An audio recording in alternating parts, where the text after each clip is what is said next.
کیا سیکس کرنا محفوظ ہے ماہواری کے دوران؟ ویڈیو کو اینڈ تک لازمی دیکھیے گا، اور اگر آپ چینل پر نئے ہیں تو چینل کو سبسکرائب کرنا نہ بھولیے گا۔ ہمارے مذہب اسلام میں ناپاکی کی حالت میں ہم بستری جائز نہیں ہے۔ آج ہم اس پر صحت کے حوالے سے بات کریں گے۔ ماہواری میں جو سیکس ہوتی ہے ہم بستری کی جا سکتی ہے، تو اس پر میڈیکل کے حوالے سے بات کرتے ہیں کہ ہر عورت کو عام طور پر اپنی بلوغت کی عمر سے لے کر مینوپاز کی عمر تک، جو کہ 10-12 سال کی عمر سے لے کر 45-50 سال کی عمر بنتی ہے، اس میں ہر مہینے ان کے کچھ خاص ایام ہوتے ہیں۔ ان ایام کو جو ہے وہ حیض، ماہواری، پیریڈ کے نام سے جانتے ہیں۔ یہ ایک نارمل جو ہے وہ پروسیس ہے جس پر ہر فیمیل جو ہوتی ہے وہ ہر مہینے گزرتی ہے۔ اس پروسیس کا جو ہوتا ہے فیمیل کی باڈی کے ساتھ بہت اہم کنیکشن ہوتا ہے، یعنی کہ جو فیمیل کا موڈ ہوتا ہے اچھا یا برا،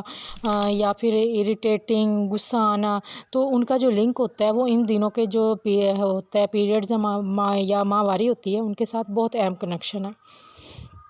اور ان پیریڈز کی وجہ سے ہی ان کی جو سیکسول ہیلتھ ہے وہ اچھی یا بری ہو سکتی ہے۔ فیمیل کی جو سیکسول ہیلتھ ہے اچھی ہونے کا تعلق اچھے پیریڈ ہونے کی وجہ سے ہی ہوتا ہے۔ اگر آپ کا پارٹنر ماہواری کے جو دن ہوتے ہیں ان میں سیکس کرنے کی طرف جائے تو کیا ہو سکتا ہے؟ ایک تو سب سے پہلے یہ ہے کہ جیسے کہ پتہ ہے کہ قرآن میں اس چیز سے منع کیا گیا ہے بلکہ اس کا گناہ ہے، تو آپ اس دوران جو ہے ایسا جو ریلیشن شپ جو ہے وہ نہیں رکھ سکتے، یعنی کہ ہم بستری یا سیکس نہیں کر سکتے۔ اب اس کا ہرگز یہ مطلب نہیں ہے کہ آپ اپنی بیگم کو گلے نہیں لگا سکتے یا ان کا منہ نہیں چوم سکتے، بلکہ اس کا مطلب یہ ہے کہ آپ ان کا خیال رکھ سکتے ہیں، ان کو گلے لگا سکتے ہیں، ان کا منہ چوم سکتے ہیں۔ صرف اس کا مطلب یہ ہے کہ جو خاص ایک ازواجی تعلق ہوتا ہے ہم بستری یا سیکس کا، وہ آپ قائم نہیں کر سکتے، کیونکہ وہ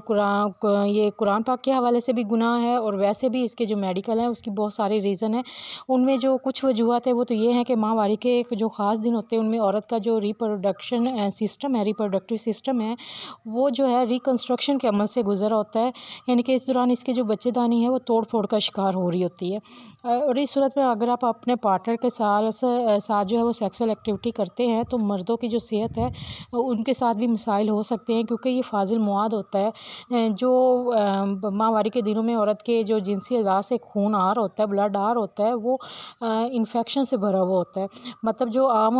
بازو سے خون نکلتا ہے کٹ لگنے سے یا ہے تو ان میں ایسے بیکٹیریا نہیں ہوتے، لیکن یہ بہت نقصان دہ ہوتا ہے کیونکہ یہ فاضل مواد ہوتا ہے۔ اگر مرد اس دوران سیکسول ایکٹیویٹی کرتا ہے اپنے پارٹنر کے ساتھ تو اس کو بھی انفیکشن ہونے کا خطرہ ہوتا ہے، جو اس کی سیکسول ہیلتھ ہے وہ اس سے جو ہے اس کو نقصان پہنچ سکتا ہے۔ اور فیمیل کی جو سیکسول ہیلتھ ہے ظاہر ہے اس کو بھی انفیکشن ہو سکتا ہے، کیونکہ وہ بالکل ایک ان دنوں میں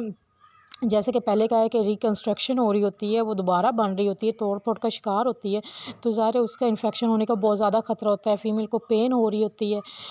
کیونکہ وہ بالکل ایک جسم جو ہے وہ نئے سرے سے بن رہا ہوتا ہے، تو اس کی بھی سیکسول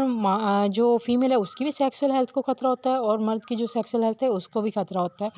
تو ان دونوں کی جو سیکسول ہیلتھ ہے وہ متاثر ہو رہی ہوتی ہے۔ تو اب یہ گناہ کے ساتھ ساتھ یہ میڈیکل کے لحاظ سے بھی مرد اور عورت دونوں کے لیے نقصان دہ ہے، اس لیے ان دنوں میں جتنا پرہیز ہو سکے کریں تو زیادہ بہتر ہے، گناہ سے بھی بچیں اور میڈیکل کے حوالے سے بھی یہ نقصان دہ ہے۔ امید ہے آپ کو ویڈیو پسند آئی ہوگی، اگر کوئی بھی سوال ہے تو آپ کمنٹ کر کے پوچھ سکتے ہیں۔ اپنا بہت سا دھیان رکھیے گا۔ اللہ حافظ۔